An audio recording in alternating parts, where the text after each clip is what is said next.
pain, that we're inflicting damage on them, that we're maybe even humiliating them.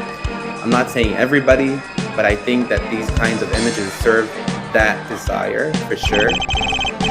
And I think there is to actually do what the army or the countries, the leaders say they're going to do. The goals are, which is to destroy Hamas and eliminate them.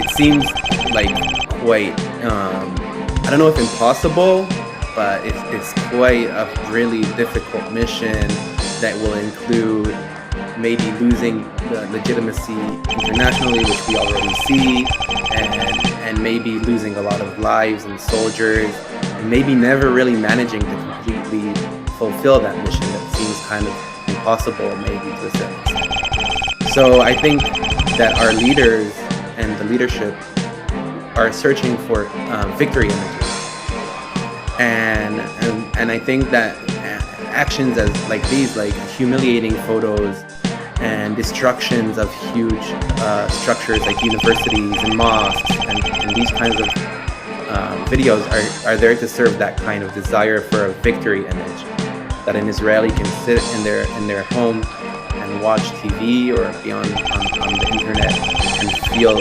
like this desire for a victory image has been fulfilled. But I think that's fake. You know, it's a fake victory. It's a very shallow victory, because where is it leading us? I don't think it's leading us anywhere, and I think it's also quite shameful that this is where we've gotten to. That we find joy and we find satisfaction in the humiliation of others and destruction of others. Just a couple of other things. This is really fascinating, by the way. In terms of the death toll, I mean, there's been attempts to muddy the waters in terms of what the actual death toll is, because their health ministries are run by Hamas, but in previous conflicts, the final death toll issued by the health ministry has been validated by Israel and the United Nations and other aid agencies. I think it's correct. Yeah. When Biden questioned the death toll, they released names, ages, and also Israel-approved IDs, because the civil registry is still run by Israel. So we know it's accurate. And in fact excludes people buried under the rubble, so actually it's an underestimate. So it's about 20,000. I mean, that's a credible estimate.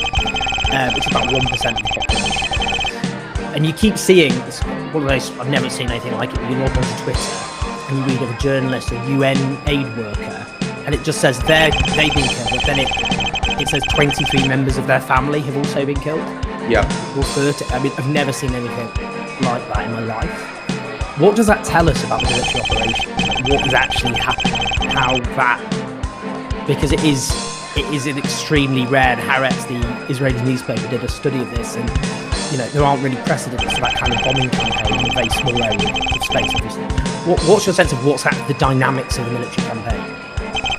Well, it's hard to say exactly what's going on in the highest rooms, but I doubt that there's someone who's saying, oh, let's here's a bunch of civilians have done nothing, so let's just kill them. Because if that would be the case, we could have maybe killed more, but the fact that isn't how it works doesn't mean that it's completely different. So I think the way, from what I know and what I've studied and heard as a researcher in Breaking the Silence, is that you have something called collateral damage, which means you have a military aim target, and then according to how important that target is, then you allow yourself more collateral damage, which means innocent people dying and maybe destruction of civilian infrastructure.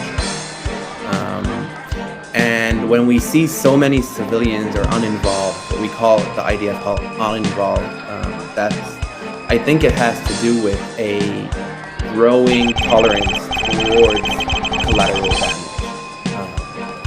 So that means you have more targets the targets might be less important, and your collateral damage that you allow around it, which basically means innocent people dying, becomes higher.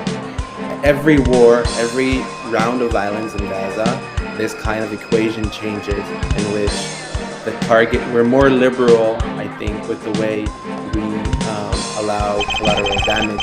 And then you have to think about what it means a military target. If there is a Hamas member who was verified to be in a certain building, I don't know exactly because I'm not the one choosing the targets, but that might make the whole building become a target, right? So we need to think about what that means from the Israeli side. If we would think it would be justified, let's say, if a high-ranked Israeli officer or just an Israeli soldier walked into an apartment one time and had dinner, or lived in a building, does that mean that everybody around becomes a legitimate target? And I think as we dominate Palestinians more, especially in this way in which we do it in Gaza, I think as a people, as a society, we become much more tolerant to deaths of civilians. And it's coming to a point right now where what we talked about before, where people actually claim that there is no such thing as an innocent person in Gaza. This is a gradual process that's reaching a peak, I hope. Because if this isn't the peak, then I don't want to know what the peak is. Just finally kind of link to that, and just people might know actually, I interviewed Yuval Abraham, who's a brilliant Israeli investigative journalist for the Israeli Palestinian publication, plus Nice and Two magazine, who went through many of the themes you just very articulately spoke about. Just finally, dehumanisation. Now, I mean, firstly, look, 7th of October is a huge trauma in Israeli society. It's traumatised the Israeli society, quite understandably so. Obviously, well, I would agree that this didn't begin on 7th of October. It goes back many, many decades. The context of occupation, of siege, and so on. But the point I was just that point about dehumanisation and what occupations do to occupiers. And we were talking just before I put the video on about the experience of, for example, Britain and Ireland, and the Irish were dehumanised in a way which I think lots of people who grew up in the 90s onwards don't actually often understand, because Irish culture suddenly became sexy, Irish music, that kind of thing. It was something kind of like, that was not how Irish people were generally treated. They were portrayed as subhuman, as innately brutish, as violent, as uncivilized. And that was and there was a famous way of summing this up, and says that even in the 1950s, 60s, of signs which would say no blacks, no dogs, no Irish. And I'm just interested because there was nothing unique in that sense about this.